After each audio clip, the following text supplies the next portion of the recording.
प्रिय छात्रों, आज हम अचसंधि प्रकरण में जो कल हमने अयादी संधि पढ़ी थी, उस अयादी संधि के ही कुछ भाग हैं जिनको हम वांतादेश और यांतादेश के नाम से जानते हैं।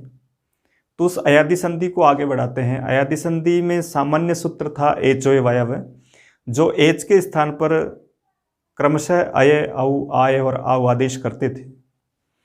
उसके आगे उसी का एक वांतादेश का सूत्र है जिसका नाम है वांतोही प्रत्यय। तो इस सूत्र को पढ़ते हैं। देखिए, वांतोही प्रत्यय सूत्र का मतलब है, वांत का मतलब वह है अंत में जिसको, वांत आदेश कितने हैं?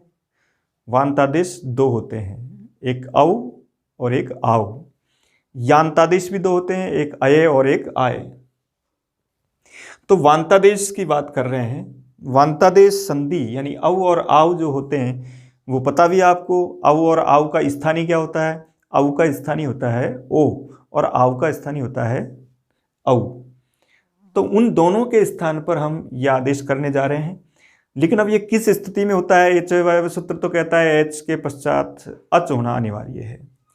ये सूत्र कहता है कि अगर कोई ये सप्तम्य अंत पद है, यकारादौ प्रत्यय परे ओ दौ तौ औ आव एतौ इष्टः, अर्थात सप्तम्यंत यानी यकार आदि प्रत्यय पर में रहने पर, जब यकार आदि प्रत्यय पर में होंगे तब ऐसी स्थिति में ये सूत्र वांतादेश करता है। किसके स्थान पर? ओ और औ के स्थान पर। तो इसके लिए वांतादेश संधि के लिए आवश्यकता है किस चीज की? कि ओ और औ के पश्चात ये से प्रारंभ होने वाला कोई शब्द होना चाहिए, लेकिन वो ये से प्रारंभ होने वाला प्रत्यय अंश होना चाहिए। तो ऐसी स्थिति में प्रत्यय के भाग के रूप में, जैसे एक उदाहरण पढ़ते हैं हम, गो यम, इस तरह का उदाहरण है। और दूसरा उदाहरण है नौ यम। तो देखिए, यहां जो यम शब्द लिखा हुआ है पीछे, वो एक प्रत्यय का है, क्योंकि गो शब्द में यह प्रत्यय जोड़ा गया। यथ प्रत्यय है, एक सूत्र है गो पयसोर यथ। गो पयसोर यथ जो सूत्र है वो गो और पयस शब्द को यथ प्रत्यय करता है। तो ये यथ प्रत्यय का ये है, इसलिए प्रत्यय का ये पर में है और उससे पूर्व ओ है, इसलिए इस ओ के स्थान पर वांतोही प्रत्यय सूत्र औ आदेश करता है, यानी वांतादेश करता है। अब यहां देखिए, जैसे गो यम, जब सिद्धि रूप लिखना होगा हमको, तो गो यम इति स्थिते। अब यहां देखिए, एचो वायव इति सूत्रेण अवादेश न भवति अचत्वाभावात्, यानी इसके पीछे अच नहीं है, इसलिए एचो वायव सूत्र नहीं लगेगा। और एचो वायव सूत्र जब नहीं लगेगा तब ऐसी स्थिति में यह सूत्र है वांतोही प्रत्यय। इस सूत्र से ओ के स्थान पर औ आदेश करेंगे, क्योंकि यकार आदि प्रत्यय पर में है, इसलिए जब इसको इस तरह का आदेश होगा तो ये गव्यम। इसी तरीके से देखिए, अगला है नौ यम। तो जैसे गो पयसोर यथ, उससे यथ प्रत्यय हुआ था, यहां भी नौव्यो धर्म आगे सूत्र आता है, उसके द्वारा हम यथ प्रत्यय का प्रयोग करते हैं। तो ये नौ यम, इस तरह की स्थिति होती है। यहां पर भी औ के स्थान पर वांतोही प्रत्यय सूत्र के द्वारा हम आव आदेश करते हैं, और आव आदेश करने के पश्चात यहां भी नाव्यम रूप सिद्ध होता है। तो इस तरीके से परीक्षा में प्रश्नव्य जो प्रश्न होते हैं उसमें सिद्धि रूप भी आते हैं, सूत्र की व्याख्या भी आती है, सामान्य सूत्र के बारे में कुछ पूछा भी जाता है। तो सिद्धि के रूप में आता है, तो हमको ये निर्धारित करना है कि वहाँ गव्यम या नाव्यम में आपको ये मुख्य सूत्र का प्रयोग करना है और इसके स्थान पर आपको औ और औ आदेश का प्रयोग करना है। समस्त सिद्धियों में लेखन प्रक्रिया एक तरह की होती है, जहाँ जहाँ पर जिस सूत्र के द्वारा कोई काम किया जा रहा है उसका हम प्रयोग करेंगे। तो गव्यम, नाव्यम। इसी सूत्र की एक वार्तिक है ये, अध्व परिमाणे च। तो अध्व परिमाणे च कहती है कि अध्व यानी मार्ग के परिमाण अर्थ में भी वांतादेश होता है। और यहां ये उदाहरण दिया इसका, गो युति। अब यहां भी देखिए गो युति, लेकिन अब देख रहे हैं आप इस उदाहरण को वान्तोई प्रत्यय में क्यों नहीं लिया, क्योंकि यहां भी गो शब्द है, यहां भी ऐसे प्रारंभ है, लेकिन कारण है ये यकारादि प्रत्यय नहीं है। वो यकारादि प्रत्यय पर में थे, यहां यकारादि प्रत्यय पर में नहीं है, इसलिए यहां अद्धो परिमाण, क्योंकि गव्युति का अर्थ एक मार्गवाचक शब्द है ये, और मार्गवाचक शब्द होने के कारण अद्धो परिमाणे से इस सूत्र से ओ के स्थान पर औ आदेश किया जाएगा और इसी तरह से गव्युति रूप सिद्ध होगा। तो यहाँ भी मुख्य सूत्र के रूप में हमको क्या लिखना है, एक अद्धो परिमाणे से इति वार्तिकेन ओकारस्य स्थाने वान्तादेश अर्थात औवादेशे कृते गव्युति इति रूपम सिद्धम। ज्यादा विस्तारित प्रक्रिया के रूप में जैसे युति शब्द का यु उकार निपातित है, उति युति जुति, इस तरह का जो सूत्र है उसके द्वारा ये निपातन होकर के इसको दीर्घ हो जाता है, तो यहाँ गव्युति का प्रयोग इस तरीके से आपको करना है। इसके बाद देखिए वान्तादेश दो तरह का है, एक शब्द के साथ और एक है धातु के साथ। तो इसमें दूसरे में धातु का प्रयोग कर रहे हैं और इसमें है धातोस तन निमित्तस्य वह। देखिए धातु से एच सन जो धातु होती है एच वर्ण वाली ए ओ आई औ, उसके साथ तन निमित्तस्य उसको उसका निमित्त होने पर ही उसको भी ओ के स्थान पर औ और औ के स्थान पर आउ आदेश होते हैं। यहाँ पर भी वही दोनों वान्तादेश के रूप में इसका प्रयोग पढ़ रहे हैं, वान्तादेश के दोनों सूत्र हैं ये। तो इससे भी धातोस तन्निमित्तस्य ये जो सूत्र है ये भी वान्तादेश कर रहा है।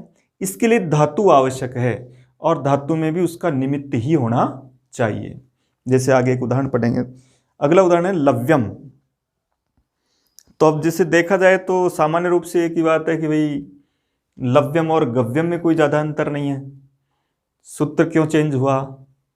तो ध्यान रखें गव्यम में गो एक शब्द है, वो एक तद्धित प्रत्यय था, और यहाँ लव्यम में लू एक धातु है, इसलिए धातु से संबंधित जो वान्तादेश होंगे वो धातुस तन्निमित्तस्य के द्वारा होंगे।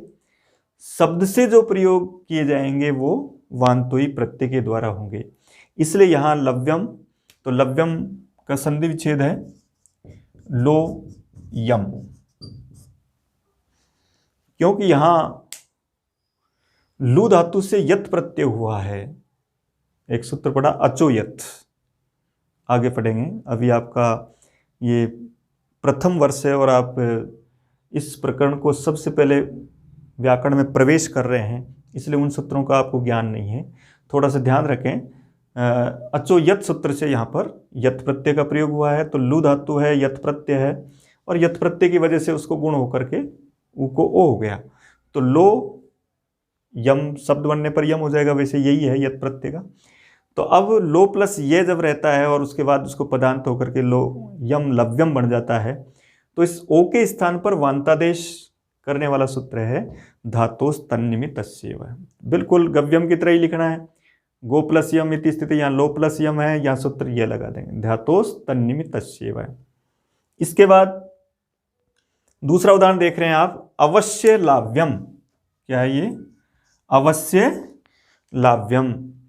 अवश्य एक सूत्र, वहां भी एक सूत्र आता है, फिर और आवश्यक है, यानी जहां आवश्यक अर्थ हो वहां पर उसको णित प्रत्यय होता है। तो ये यत प्रत्यय है, ये णित प्रत्यय है, और णित प्रत्यय के रूप में अवश्य उपपद है पहले, और उसके बाद अवश्य के पश्चात लू धातु को, यहाँ पर भी वही णित प्रत्यय का ये बचेगा, और वो भी पद बन करके फिर मैं के रूप में पूर्ण पद हो जाएगा। तो अवश्य लव प्लस यम। तो यहाँ अवश्य लव प्लस यम जो हम उदाहरण लिख रहे हैं, इसमें देखिए यहाँ इसमें क्या अंतर है?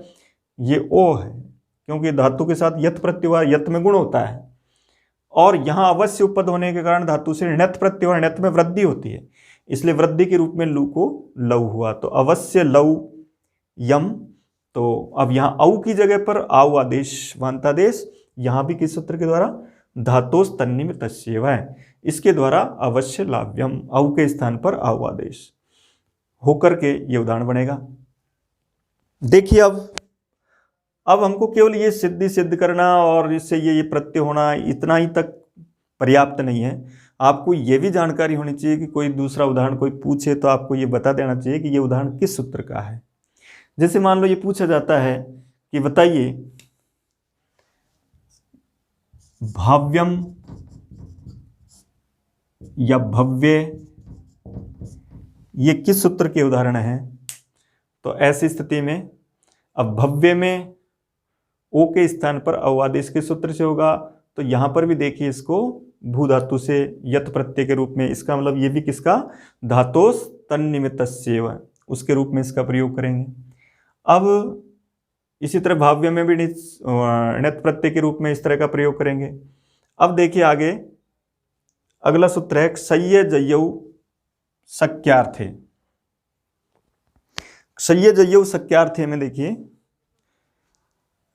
ये निपातन दे रखा है सूत्र में ही, क्षय्य और जय्य बनेगा, यानी केवल ये सूत्र दो उदाहरणों तक सीमित है और दो धातुओं तक सीमित है, क्षी और जी धातु। और क्षी और जी धातु के साथ हम शक्य अर्थ में सक्तुम योग्य इसके रूप में, शक्य अर्थ के रूप में क्षय्य और जय्य को निपातित करेंगे, यानी ये यान्तादेश संधि करेंगे। तो यहां पर उदाहरण देख रहे हैं, देखिए आप क्षे यम, क्षे यम। तो यहां भी ये क्षी धातु है और धातु के साथ यत प्रत्यय है और यत प्रत्यय के कारण गुण हुआ तो क्षेय रूप बना। लेकिन अब रूप इसका क्षेय में बनता है, लेकिन इन दो उदाहरणों में शक्य अर्थ में, कर सकने अर्थ में, उसके रूप में यहां इसको यान्तादेश संधि होती है, यानी ए के स्थान पर अय आदेश। बिल्कुल पूरे उदाहरण एक जैसे हैं, वहां ओ की जगह औ आदेश है, यहाँ ए की जगह अय आदेश है, इसलिए यह यान्तादेश है। तो क्षेयम इसी तरह जेयम, तो दोनों रूप बनेंगे इसमें, जयम भी बनेगा और जेयम भी बनेगा, क्षयम भी बनेगा और क्षयम। लेकिन जब क्षयम और जयम होंगे वो शक्य अर्थ में होंगे, और जो शक्य अर्थ के इतर जो उदाहरण होंगे वहाँ क्षयम और जयम बनेंगे। इसके बाद देखिए आगे फिर एक उदाहरण और एक सूत्र और है इसी तरह का। तो ये तीन यान्तादेश के पाणिनि के दोनों सूत्रों के द्वारा तीन उदाहरण निर्मित होते हैं, तीनों में हम ऐसा कर सकते हैं। ये भी निपातन के रूप में, क्योंकि सूत्र में इसका नाम लिखा है क्रय्यस तदर्थे। अब देखिए क्रय्यस तदर्थे जो सूत्र है, इससे इसके द्वारा वही क्री धातु है खरीदने अर्थ में, और उससे आप यत प्रत्यय कर रहे हैं तो क्रे प्लस यह और पद बन करके वो क्रे यम बनेगा। अब देखिए तदर्थ का मतलब होता है उसके लिए, अर्थात क्रेतारः क्रीणीयु, क्रेतारः क्रीणीयु इति बुद्ध्या आपणे प्रसारितम द्रव्यम क्रय्यम, यानी खरीदार खरीदें, इस बुद्धि से बाजार में दुकान पर फैलाया गया जो सामान है उसको हम कहते हैं क्रय्यम।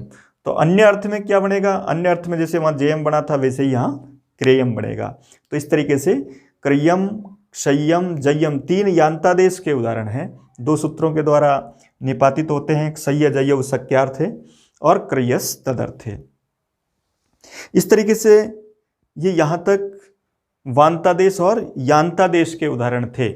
अब हम वापस एचोय वायव्य सूत्र के द्वारा जो अयादि संधि करते हैं, उस अयादि संधि के अब तक जो हमने उदाहरण पढ़े थे पहले सूत्र के साथ साथ, हरिये, विष्णवे, नायक, पावक, उन उदाहरणों में जब हमने पढ़ा था तो वो आप देख रहे होंगे वो समस्त जो उदाहरण पढ़े थे वो सब अपदांत के उदाहरण थे।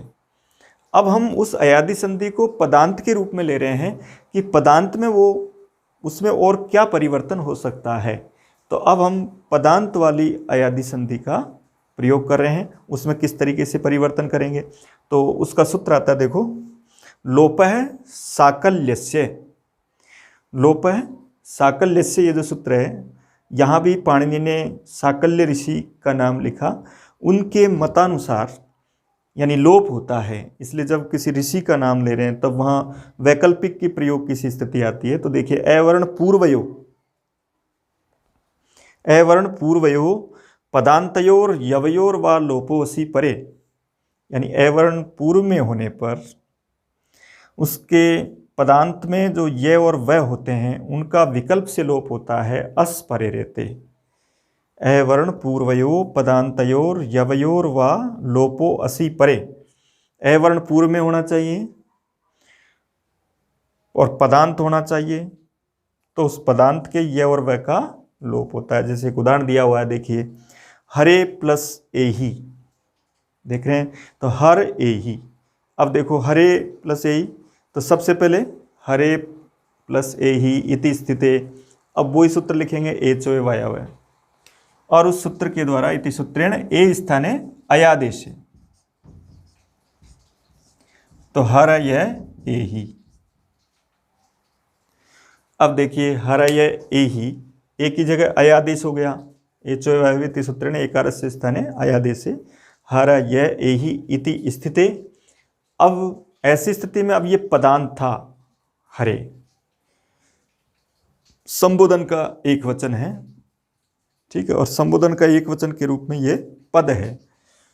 तो अब यहां ये सूत्र लगेगा लोपः साकल्यस्य, लोपः साकल्यस्य सूत्र के द्वारा अब यहां पद के अंत में ये और वह का लोप होता है, तो इस ये का लोप हो जाएगा। तो जब ये का लोप होगा विकल्प से, तो ये पहला रूप बनेगा हर एही इति रूपम सिद्धम। और पक्षे यदा ये लोप न भवति तदा हर येही इति द्वितीयम रूपम सिद्धम, हर येही नाम का दूसरा रूप सिद्ध होता है। तो इस तरीके से पदांत में अयादि संधि से दो दो रूप बनेंगे, ये और वह का विकल्प से लोप होगा, और ये और वह का विकल्प से जब लोप होता है तो ऐसी स्थिति में वहां दो दो रूप बनेंगे, हर एही और हर येही। इसी तरह एक लिखा जैसे विष्णु ई है। अब देखिए विष्णु ई है, विष्णु के पीछे ओ है और उसके पश्चात स्वर है, तो एचो वायव लग जाएगा, एचो वायव इति सूत्रेण ओकारस्य स्थाने औ आदेश, तो विष्णु ई है। और विष्णु ई है के बाद यहाँ जो वह है उस वह का लोपः साकल्यस्य, इस सूत्र के द्वारा वह का लोप होगा, और जब वह का लोप होगा तो विष्णु ई है, और जब वह का लोप नहीं होगा तो विष्णु वी है इति रूपम सिद्धम। क्या देखना है इनमें? इनमें देखना है कि पद होना चाहिए। जब पद होगा तो ऐसी स्थिति में वहां ये दूसरा सूत्र भी लगेगा, और जब पद नहीं होगा तो वहां केवल एचो वायव सूत्र से हम अयादि संधि करते हैं। एक और उदाहरण तीसरा इसमें है, जैसे लिखा श्रीयई उद्यत।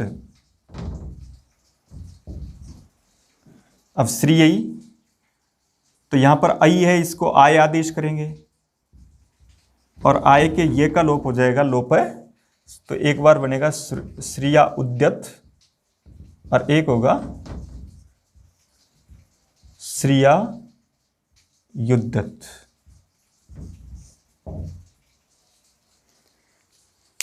आई के स्थान पर आय आदेश और आय के ये का लोप करके तो श्रिया उद्यत, और जब ये का लोप नहीं करेंगे तब श्रिया युद्धत। एक और उदाहरण है इसका, चार एच जो चार हैं, ए ओ आई और औ, तो औ का उदाहरण दिया इसने, गुरौ उत्कय। अब गुरौ उत्कय में देखिए गुरौ सप्तमी का एक वचन, तो औ की जगह पर आवादेश, और आवादेश के पश्चात वह का लोप, लोप है साकल्य सूत्र के द्वारा। तो जब वह का लोप हुआ तो गुरा उत्कय, ये पहला रूप बना। उसके बाद एक बार जब वह का लोप नहीं करेंगे तो गुरा उत्कय, ये इसका दूसरा रूप बनेगा। तो इस तरीके से लोपः साकल्य सूत्र के और भी कई जो जितने भी उदाहरण हैं, जब जहाँ पर पदांत में आपकी अयादि संधि होगी तब वहाँ हम इस तरीके से उसके ये का लोप करके, और एक में ये सहित के दो दो उदाहरण उसमें हम प्रयोग करते हैं। यहाँ इस सूत्र के द्वारा जब ये लोप होता है तो वहाँ पर और भी कई इस तरह के उदाहरण, जैसे मान लो लिखा विद्यते एव। अब विद्यते एव में एक के स्थान पर अय आदेश करेंगे और उसके पश्चात ये का लोप करेंगे। तो जब ये का लोप किया तो विद्यत एव, और जब ये का लोप नहीं होगा तो विद्यत एव। इस तरीके से लोप साकलस्य सूत्र का हम प्रयोग कर सकते हैं और वहाँ दो दो रूप का हम प्रयोग करते हैं। तो जैसे मान लो ये रूप सिद्धि बनानी हो आपको हर यही, तब आपको ये दोनों सूत्रों का प्रयोग करना है। जब आपको गव्यम नाव्यम जैसा प्रयोग बनाना है तब वान्तोई प्रत्यय का प्रयोग, परीक्षा में यही चीज़ें पूछी जाएगी। वान्तोई प्रत्यय सूत्र का उदाहरण लिखिए, ठीक है ना, या ये पूछेगा गव्यम की रूप सिद्धि करिए, तब आपको इस सूत्र का प्रयोग करना है। गव्यते में किस वार्तिक से ओ के स्थान पर अवादेश होता है। इसी की तरह जैसे धातु तन्निमित्तस्य का उदाहरण क्या है, इससे किस वर्ण के स्थान पर कौन सा आदेश किया जाता है। यान्तादेश के कौन कौन से उदाहरण, तो यान्तादेश के 3 उदाहरण हैं क्षय्यम, जय्यम और क्रय्यम। इसके पश्चात ये लोप साकलस्य आ जाता है, और यहाँ लोप साकलस्य में तो जितने भी पदांत के अयादि संधि के उदाहरण हैं उनको हम कर सकते हैं। जब हमको ये चीज़ें पता होगी तो हम निश्चित रूप से और भी जो पुस्तकों में आने वाले जो और उदाहरण हैं जिस जगह पर हम देख सकते हैं तो उनको सही करना इनको पढ़ने का उद्देश्य है। केवल गव्यम और नाव्यम और इस तरह के उदाहरणों को सिद्ध करना ही इसका प्रयोजन नहीं है। इसका प्रयोजन है कि छात्र अयादि संधि के उदाहरणों को पहचान सकते हैं और अयादि संधि के उदाहरणों का संधि विच्छेद और उनकी संधि कर सकें। इस प्रयोजन से इनको आपके पाठ्यक्रम में रखा गया है। केवल रूप सिद्ध तक ही ये सीमित नहीं है, इसलिए हम करें जितने भी और जो उदाहरण आए उनमें भी अन्य पुस्तकों में साहित्य की जो पुस्तकें हैं उनके अंतर्गत भी वाङ्मय में जो किताबें आपके चलती है पुस्तकें, उनमें जो इस तरह के कोई उदाहरण आ जाएँ तो वहाँ आप इन सूत्रों के द्वारा वहाँ उसका संधि विच्छेद आराम से कर सकते हैं। अब इसके बाद जो जितने भी आगे उदाहरण पढ़ रहे हैं हम, दूसरा इसके आगे गुण संधि का हम चैप्टर करेंगे और गुण संधि के बारे में इस तरीके से पढ़ते हैं। ये उदाहरण अभी अपने किया था हर एही हर ये ही। एच से अयादि संधि करके और लोप साकलस्य से ये का लोप करके हर एही और हर यही सिद्धि करते थे। अब यहाँ थोड़ा सा एक ये समस्या है, शंका है कि हर ए ही, यहाँ पर ए और ए 2 स्वर दिखाई दे रहे हैं, तो यहाँ पर वृद्धि संधि क्यों नहीं होती, यानी और जो अच संधि का प्रयोग है उसका हम प्रयोग क्यों नहीं कर रहे हैं। तो यहाँ एक सूत्र है पूर्वत्रा सिद्धम, जो पढ़ा था अपन ने संज्ञा प्रकरण में। पूर्वत्रा सिद्धम के आधार पर पूरी अष्टाध्यायी को 2 भागों में बांटा गया। एक का नाम सपाद सप्ताध्यायी है और एक का नाम त्रिपादी है। तो सपाद सप्ताध्यायी के प्रति त्रिपादी का सूत्र सिद्ध होता है। सपाद सप्ताध्यायी से तात्पर्य 7 अध्याय और 8वें अध्याय के प्रथम चरण से है, और उसके पश्चात जो 8वें अध्याय के दूसरा, तीसरा और चौथा 3 जो चरण उसको त्रिपादी के नाम से जाना जाता है। तो सपाद सप्ताध्यायी के सूत्र के प्रति त्रिपादी का सूत्र असिद्ध होता है। इसलिए पूर्वत्रा सिद्धम के आधार पर अगर यहाँ हम वृद्धि आदि करते हैं तो उसके दृष्टिकोण में यहाँ जो लोप कार्य हुआ था लोप साकलस्य के द्वारा वो असिद्ध हो जाता है। कारण क्योंकि लोप साकलस्य सूत्र 8वें अध्याय के त्रिपादी का सूत्र है, इसलिए त्रिपादी का सूत्र होने के कारण वो कार्य जब असिद्ध होने लगता है तो यह का लोप असिद्ध हो जाता है। असिद्ध होने के कारण हम इसमें और अच संधि का प्रयोग नहीं कर सकते। इसलिए जितने भी हम लोप साकलस्य के उदाहरण करेंगे उनमें कहीं पर भी हमको और किसी प्रकार की अच संधि का प्रयोग नहीं करना है। इससे आगे अब 2 संधियां पढ़ चुके हैं हम, एक यण और एक अयादि। यण संधि में उसके द्वित्व की प्रक्रिया पर भी हमने अलग अलग सूत्र पढ़े थे। अयादि संधि के भी कुछ और अन्य वान्तादेश और यान्तादेश के कई भेद हमने पढ़े हैं। तो अब देखिए इसके आगे एक अधिकार सूत्र आता है, एक है पूर्व प्रयोग। ऐसे भी प्रश्न आते हैं, उसमें पूछ लेता है एक है पूर्व प्रयोग इति कीदृशम सूत्रम अस्ति। तो हमको लिखना है ये एक अधिकार सूत्र है, अधिकार सूत्रम एतत्, ये एक अधिकार सूत्र है। अधिकार सूत्र, इसके अधिकार में ये अब जो संधियां पढ़ेंगे हम, यण और अयादि एक है पूर्व प्रयोग के अधिकार क्षेत्र में नहीं है, इसलिए अब जो संधियां पढ़ रहे हैं हम गुणादि संधियां, वो हमारी एक है पूर्व प्रयोग के अधिकार क्षेत्र में चलेगी। इसलिए अब नंबर 3 पर हम पढ़ रहे हैं गुण संधि, और उसका सूत्र है आद गुण है।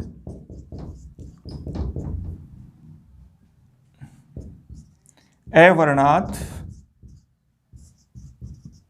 अचि परे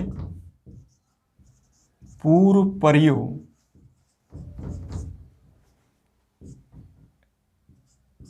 रेखादेश गुण स्यात्। देखिए आद गुण सूत्र क्या करता है, अवर्णाद अचि परे पूर्व पर्योर एकादेश गुण स्यात्।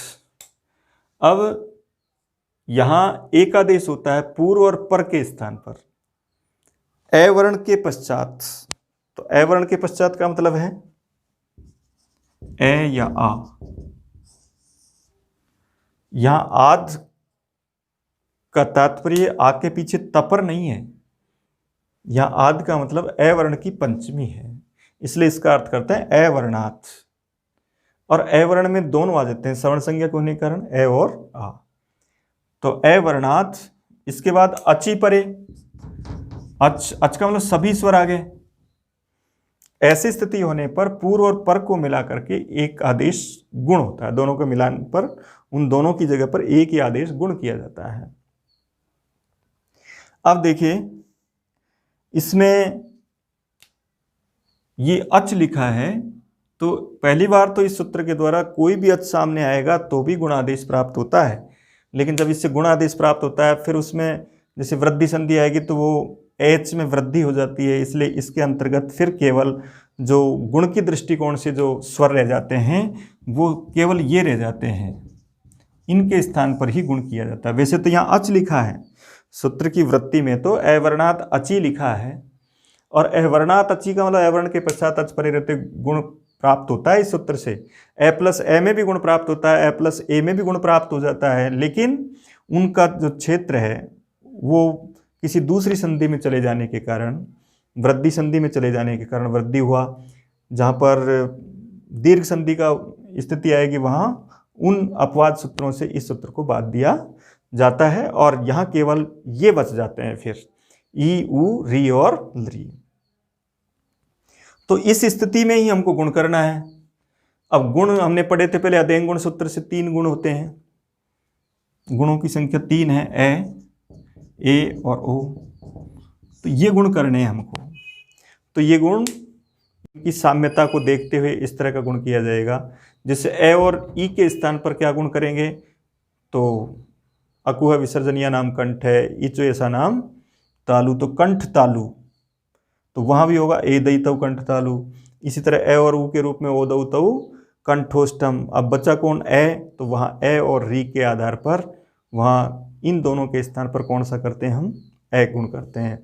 और जब किसी भी अण के स्थान पर जब ऋकार के साथ कोई आदेश किया जाता है, अनादेश होता है, वो आगे एक सूत्र पढ़ते हैं उरण रपर, उससे रपर सहित होता है, इसलिए ये इसके 2 पार्ट हो जाते हैं, एक अर हो जाता है और एक अल हो जाता है। कारण क्योंकि उरण रपर में जो र है, र का मतलब र और ल है, र प्रत्याहार के रूप में, इसलिए वहाँ र और ल के साथ री के साथ रपर होगा और री के साथ लपर होगा, क्योंकि दोनों वो सवर्ण संज्ञक है और सवर्ण संज्ञक होने के कारण इस तरह का प्रयोग करते हैं। तो दूसरा सूत्र इसका उरण रपर है।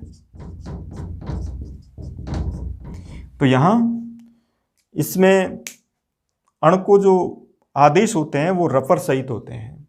अब देखिए इसमें पहला उदाहरण आता है, जैसे उप इंद्र लिखा, तो रूप सिद्धियां हमारे सिलेबस में है, उप इंद्र, आगे वही प्रक्रिया इति स्थिते।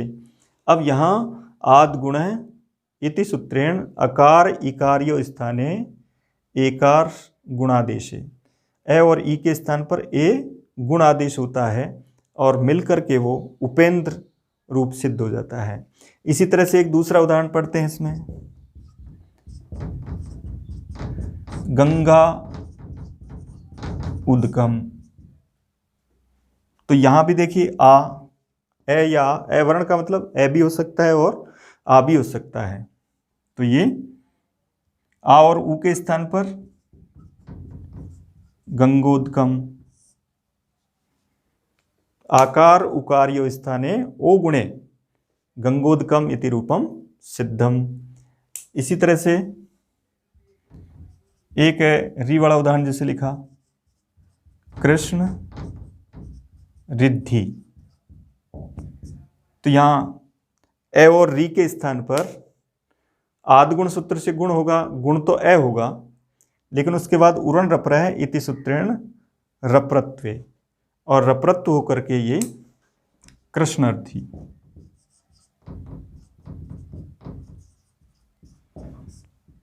कृष्णार्थी में भी इसमें द्वित्व की प्रक्रिया होती है और एक बार उसका लोप भी प्राप्त होता है। तो ऐसे स्थिति में यहाँ इसके अन्य उदाहरण भी बनते हैं। इसी तरीके से एक उदाहरण है इसका तवलकार। तव लृकार। हाँ, तो देखिए कृष्ण रिद्धि है, तो कृष्ण प्लस रिद्धि। अब यहां पर भी देखिए ए वर्ण के पश्चात री है, इसलिए आद्गुण सूत्र से ए और री के स्थान पर एक गुणादेश ए होता है, क्योंकि गुण का नाम तो ए है। उसके बाद लेकिन ये अण के स्थान पर री के साथ कोई आदेश होता है तो वो रपर सहित होता है, इसलिए उरण रपर सूत्र से हम उसके स्थान पर रपरत्व कर देते हैं। तो ये कृष्णार्थी ऐसा प्रयोग बनता है। अब यहाँ इसमें एक प्रक्रिया यह है कि जैसे एक सूत्र अचोराभ्याम द्वे और एक सूत्र झरो झरी सवर्ण, झरो झरी सवर्ण। तो यहां पर अचोराभ्याम द्वे जो सूत्र है वो द्वित्व करता है रे के पश्चात। तो रे के पश्चात जब द्वित्व करेगा ये, तो कृष्णार्थी यानी ये त्रिधकार वाला रूप सिद्ध होगा। तो एक बार इसमें त्रिधकार वाला रूप सिद्ध होता है। एक बार जब द्वित्व होता ही नहीं और द्वित्व नहीं होने पर उसके ध का लोप होता है तो एक ध वाला रूप होता है। एक बार जब लोप नहीं होता है तो द्विधकार वाला प्रयोग किया जाता है। इस प्रकार से कृष्णार्थी और द त्रिधकार वाले रूप कृष्णार्थी में 3 रूप बनते हैं, अचोराभ्याम द्वे और झरो झरी सवर्ण। जब द्वित्व भी नहीं हुआ और लोप भी हो गया तब एक ध, और जब द्वित्व हुआ और लोप नहीं हुआ तब 2 ध, और जहाँ द्वित्व भी हुआ और लोप नहीं हुआ वहाँ 3 ध। इस तरीके से कृष्णार्थी में 3 रूप बनते हैं। और एक चौथा उदाहरण है इसका तवलकार, तव लृकार। तो यहां पर भी देखिए ए और लृ के स्थान पर अल आदेश होता है। अब गुण तो ए ही होता है, लेकिन उरण रपर से यहां सवर्ण संज्ञा होने का लप्रत्व हो जाएगा, तो तवलकार इस तरीके से प्रयोग करेंगे। अब तवलकार में द्वित्व की प्रक्रिया है और द्वित्व के साथ साथ लोप के अभाव की प्रक्रिया है। तो यहाँ तवलकार में 4 रूप बनते हैं, डबल लय, डबल के, इस तरीके के प्रयोग, और एक बार एक लय एक कै, एक बार 2 लय एक कै, और एक बार 1 लय 2 कै। इस तरीके से 4 रूप बन के तवलकार। प्रश्न आता है तवलकार इत्यत्र कति रूपाणि भवन्ति, तो यहाँ 4 लिखना है, इसमें 3 रूपाणि भवन्ति। इस तरीके से हम इस गुण संधि के उदाहरणों को आज हल करेंगे। ये जो उदाहरण है इनको रूप सिद्धियों के रूप में भी लिखेंगे। उप प्लस इंद्र में, इन दोनों में केवल इस सूत्र का प्रयोग करेंगे। नीचे वाले उदाहरणों को लिखना है तब उरण रपर और उसके साथ साथ अचोराभ्याम द्वे और झरो झरी सवर्ण सूत्र का भी हमको प्रयोग करना है। इस तरीके से आज हम इस गुण संधि के चैप्टर तक पढ़ेंगे। अगली क्लास में कल उपस्थित होंगे।